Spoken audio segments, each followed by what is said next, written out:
Carrera Tips, May 26, 2024. Meron tayong 7 races. Race 1, Pillar Accumulating Base Class 3, Merge Group. Distance 1,200 meters na merong 8 entries. Start ito ng winner take all, races 1 to 7. Dito sa race 1, pampremera ko, tingin ko nakalalamang. Entry number 3, Birchstone, sakay ni Jeff Sarate. Nung April 28, nanalo yan. Gumawa ng 124.6 sa 1.4. At malayong tinalo si Eye in the Sky. Panigundo ko at pwede rin pamorkas. Entry number 7, Mimbalot Falls, sakay ni Jan Alvin Guse. May tulin din yan si Mimbalot Falls at angkop sa kanya yung distansyang 1-2. Kaya dito sa race 1, pampremera 3, Birchstone. Panigundo 7, Mimbalot Falls. Race 2, Pillar Accumulating Base Class 5, 6 to 10 split. Distance 1,200 meters na merong 8 entries. Start ito ng pick 6, races 2 to 7. Dito sa race 2, pampremera ko yung entry number 3, Iceman, sakay ni Pabs Caballeo. Huling takbo niya ni Iceman na segundo kay Hang Loose sa ganyan din distansya. At sa tingin ko dito, siya na rin ang babandera. At last run, tinalo na rin niya si Heart of Steel. Panigundo ko yung entry number 7, ang Bigote, sakay ni RC Suson. Last run, nanalo yan. Maganda panalo niyan. At kahit bumigat ang laban niya ngayon, tingin ko kaya pa rin niya ang grupo na to. Kaya dito sa race 2, pampremera 3, Iceman. Panigundo 7, ang Bigote. Race 3, Pillar Accumulating Base Class 5, 6 to 10 split. Distance 1,200 meters na merong 8 entries. Start ito ng pick 5, races 3 to 7. Dito sa race 3, pampremera ko yung entry number 7, Heroes of Caloocan, sakay ni CP Henson. Nakaraan, bumandera yan. Inaabot lang ni Golden 8 at gumawa yan ng 116.7 sa 1-2. Panigundo ko yung entry number 5, Rain Rain Go Away, sakay ni AB Sirius. Tingin ko magaan ang laban na to para kay Rain Rain Go Away. At yan naman, laging labas yan.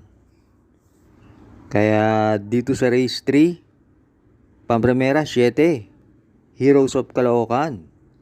Panigundo 5, Rain Rain Go Away. Race 4, Pillar Accumulating Base Class 4, 22 to 27 split. Distance 1,200 meters na merong 8 entries. Start ito ng pick 4, races 4 to 7. Dito sa race 4, pampremera ko yung entry number 1, Queen Luis, sakay ni OP Cortez. Yan si Queen Luis. Huling nanalo yan nung March 6. Kumuha ng 126.8 sa 1.4. At meron yan 112.8 sa 1.2. Kaya pampremera ko yan. Panigundo ko yung tingin kong babandera ng entry number 6, Save My Savings, sakay ni Jan Alvin Guse. At pantersero ko, sasama ko na rin yung entry number 5, Grand Majesty, sakay ni AR Villegas. Nito lang May 11, nanalo yan sa isang 1,200 meter race. Gumawa ng 113.6.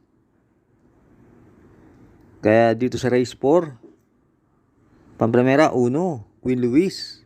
Panigundo 6, Save My Savings. Pantersero 5, Grand Majesty. Huwag na huwag pong kakalimutan, mag-like and subscribe. At maraming salamat sa mga bagong subscribers. Race 5 na tayo. Pillar accumulating base class 5, 6 to 10 split. Distance 1,200 meters na merong 8 entries. Start dito ng huling DD1, races 5 to 7. Dito sa race 5, sisingilin ko na yung entry number 7. Heavyweight, sa akin ni JT Pabilik. Tingin ko siya na ang babandera rito at maigsi lang ang distansya. At yan si Heavyweight.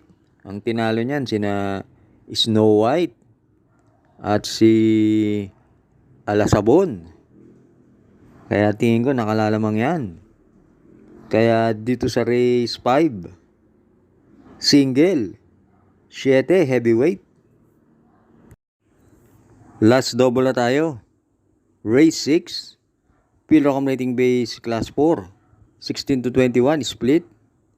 Distance 1,200 meters na merong 8 entries. Dito sa race 6, pampremera ko. Tingin ko nakalalamang. Entry number 3, Golden Opportunity, sa kay ni JG Serrano. Bumaba ng rating base yan.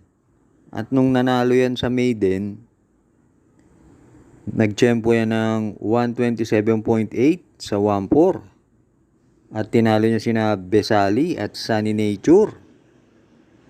Panigundo ko yung entry number 6, Sish Royal, sakay ni Jampo Leguse.